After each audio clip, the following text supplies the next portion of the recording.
Selamat datang di kanal Geografi Y bersama saya, Ramlan Adiwijaya. Hari ini kita bakal mengupas sebuah kisah transformasi yang jujur aja luar biasa banget. Pernah kebayang nggak gimana sebuah negara yang hancur lebur karena salah satu tragedi paling kelam di abad ke-20 bisa bangkit jadi teladan kebersihan dan disiplin buat seluruh dunia? Nah, inilah kisah Rwanda. Jadi, ini dia pertanyaan utamanya. Gimana ceritanya sebuah bangsa yang porak-poranda bisa jadi yang paling bersih se-Afrika? Ini bukan cuma soal jalanan yang kinclong ya. Ini tentang kebangkitan sebuah bangsa dari puing-puing masa lalu. Bagaimana mereka melakukannya? Jawabannya, jauh lebih dalam dari yang kita kira. Dan itulah yang akan kita bongkar bareng-bareng hari ini. Oke, biar nggak penasaran, ini dia peta perjalanan kita. Pertama, kita bakal lihat dulu modal alam yang mereka punya. Terus kita akan masuk ke kebijakan super radikal yang lahir dari sebuah tragedi.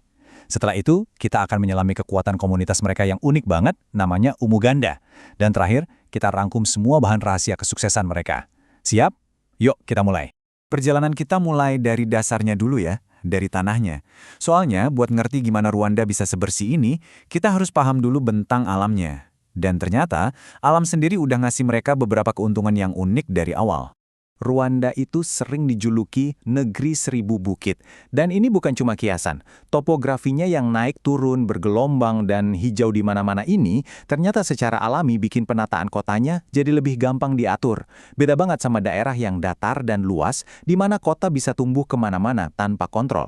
Nah, ini yang keren. Alamnya emang udah ngasih modal bagus. Tapi mereka nggak cuma diam aja. Pemerintahnya bener-bener manfaatin ini. Iklimnya yang bagus buat tanaman hijau, langsung didukung program reboisasi besar-besaran.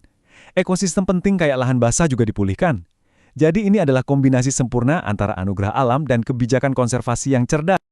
Nah, sekarang kita masuk ke bagian yang paling kelam, tapi sekaligus jadi titik balik paling penting.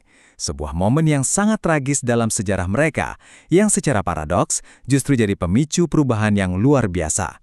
Ini adalah kisah tentang bagaimana kebijakan yang super kuat bisa lahir dari puing-puing tragedi. Coba deh kita lihat timeline ini. Setelah genosida tahun 1994, Rwanda itu harus membangun semuanya dari nol. Bener-bener dari nol. Dan mereka melakukannya dengan tingkat disiplin yang luar biasa. Justru dari kehancuran total inilah, lahir sebuah komitmen buat membangun lagi, tapi dengan cara yang jauh lebih baik. Puncaknya, tahun 2008 mereka bikin gebrakan dengan melarang total kantong plastik. Sebuah langkah yang berani banget dan jadi yang pertama di Afrika. Bedanya itu kayak langit dan bumi. Sebelum 2008, ya, Rwanda sama aja kayak negara lain, pusing sama sampah plastik.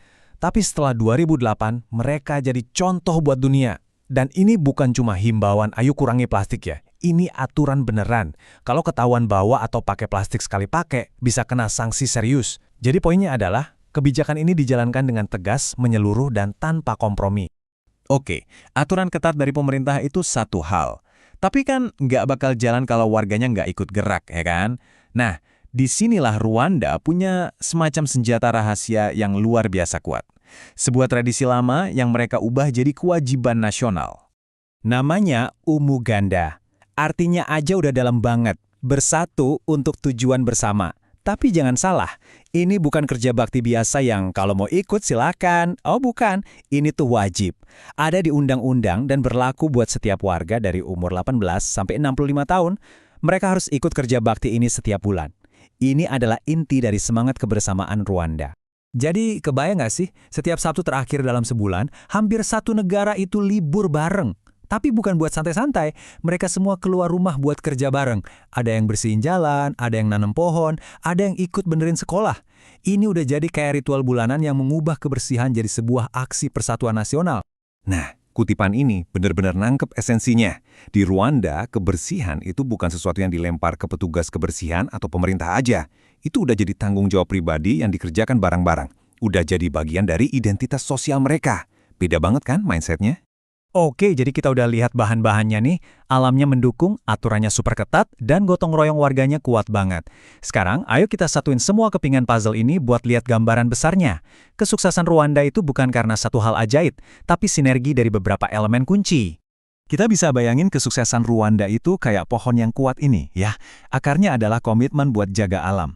Batangnya yang kokoh itu kebijakan pemerintah yang tegas. Cabang-cabangnya adalah partisipasi warga lewat Umuganda yang terus disirami sama pendidikan dan dipupuk oleh rasa bangga sebagai satu bangsa. Semuanya nyambung dan saling menguatkan. Tabel ini, nih, nyederhanain semuanya dengan jelas.